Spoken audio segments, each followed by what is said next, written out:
हैं कि इन किसी भी करार में यदि किसी किराएदार और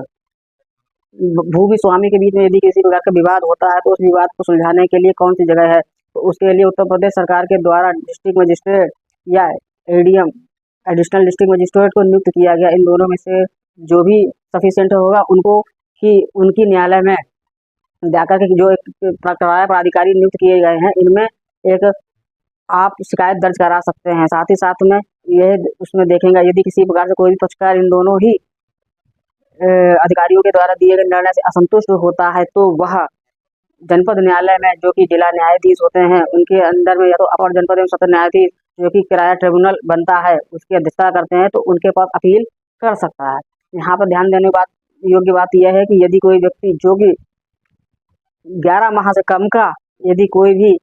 अग्रीमेंट करता है या कोई भी संपत्ति किराए पर लेता है, तो जो पूर्व में बातें बताई गई हैं वह उस पर लागू नहीं होते। यानी कहने का मतलब है कि यदि कोई व्यक्ति जो कि 1 साल से कम के लिए कोई चीज़ किराए पर ले रहा है या कोई संपत्ति मालिक कोई संपत्ति को किराए पर दे रहा है, तो ऐसी स्थिति में उन दोनों ही व्यक्तियों को किराया ट्रिब्यूनल में जाने की आवश्यकता नहीं है। यह किराया ट्रिब्यूनल उन लोगों के लिए है जो कि अपनी संपत्ति को 2 साल एक साल से ऊपर 2 साल, 4 साल, 5 साल, 10 साल, 20 साल या कई वर्षों तक के लिए देना चाहते हैं, तो उन दोनों के लिए ये अनिवार्य है कि वह उस किराया ट्रिब्यूनल में जाकर के अपना जो भी करार उन्होंने कराया है उसको वहाँ पर न्यायालय में प्रस्तुत कर दें और उनसे वहाँ से एक रसीद और यूनिक ID प्राप्त कर लें। तो ये था कि किराया जो कि नया उत्तर प्रदेश सरकार द्वारा किराया लाया गया हुआ है, किराया कानून। तो